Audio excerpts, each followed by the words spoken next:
Well, for much more on the ongoing global impact of Donald Trump and America's diplomatic wrangling, I think we can speak now to former Defence Secretary and former Business Secretary Grant Shapps. Thanks so much for joining us this evening, Mr. Shapps.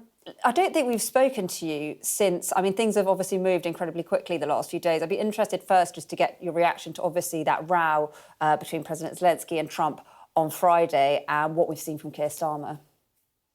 So obviously that was pretty regrettable, and to say the least. I mean, it was pretty disgraceful, to put it more directly. I don't think we expect to see democratic countries beaten up in that way by a country that is, prides itself on being the home of the free. And the problem is that, Western leaders like Sir Keir Starmer don't really have much of a choice here. And I want to say, actually, I think he's doing a decent job of this in difficult circumstances. But to sort of, play the Trump game. But I'm not in office, and I can say it honestly, which is that I'm sickened by seeing a US presidency picking the dictator and roughing up the Democrat. And that's not something that I think is very becoming for the US. I think it's actually a very sad moment. Um, but our leaders can't be clear about that. They can't say it because of the way that Trump behaves. And we saw Putin being bullied in the Oval Office. I mean, it's just said absolutely outright. I mean, that is what happened. And the entire, the invader being must have loved it. And Putin must have been sitting in the Kremlin watching that and cheering. And that is quite surprising from the United States of America and quite depressing. But it massively goes to the thing that many of us have been saying all along. I made a speech about it at the beginning of last year. Europe needs to stand on its own 2 feet. And if there is blame to apportion here, it goes to those of us in Europe, first of all, for underspending for all of these years on our defence. I'm going to come on to spending in a minute, but you talked there about President Zelenskyy being bullied. Do you think we should see some tougher language from Keir Starmer calling out Donald Trump? So I completely understand the position that Keir Starmer is in, right? And he needs to act as a bridge. And so I think that he needs to remain true to himself. It was good to see Zelenskyy come to London the next day. If you think about those pictures, Starmer could have not greeted him in the street in Downing Street, could have.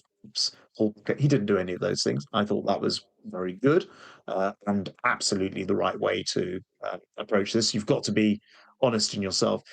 I think the problem for Zelenskyy at that famous news conference on Friday night in the Oval Office is that Zelenskyy doesn't come from a political background. He's come in, he's been a war leader. He wasn't a politician in advance of that, of course.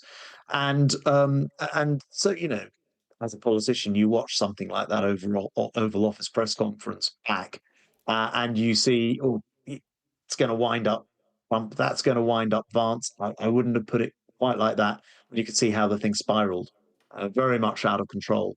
But Zelenskyy is authentic. The guy is, has been running a country at war for 3 years.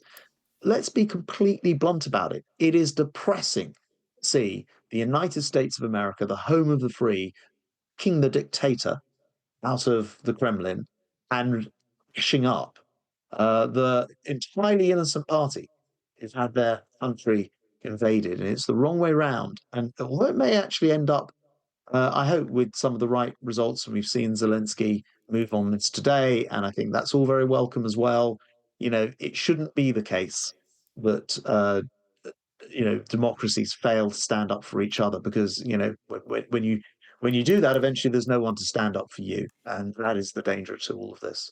I want to ask you a bit about the clarity of messaging in your own party today, because the new Shadow Defence Secretary, or newish Shadow Defence Secretary, has called out J.D. Vance. These were J.D. Vance's comments about 20,000 troops from some random country. He said it was disrespectful to ignore such service and sacrifice. That's at odds with the message coming from the top of the party. I mean, is the Conservative Party aligned on this? Well, look, I don't have to carry any party line. I can tell you what I think, and I think it is Great, please disrespectful. do. Yeah, it is disrespectful. We are a country who, outside of the United States of America, have the biggest NATO budget of anyone. Well, I was very aware of it when I sat in NATO meetings, and other than the US, we were by far and away the biggest spenders. And not only that, we have a military that is prepared to actually take action to defend our freedoms. So, time last year, April last year, I was asking our very brave servicemen and women, in this case from the RAF and from the Navy, to fire on the Houthis from the air and defend shipping from the sea.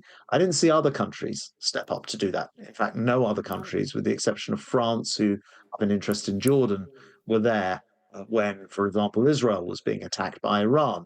Only the UK. And so I think to undermine, and I see that Vance has sort of walked from those comments, which I'm sure were made rather flippantly.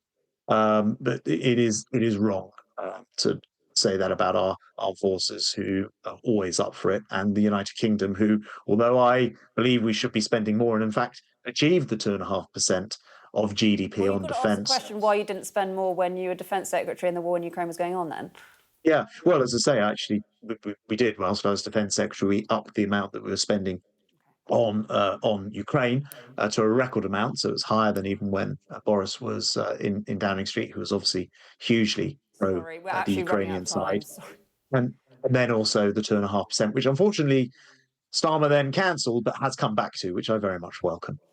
Thank you so much, Grant Shapps. Really appreciate your time. Sorry we had to leave it You're there. welcome.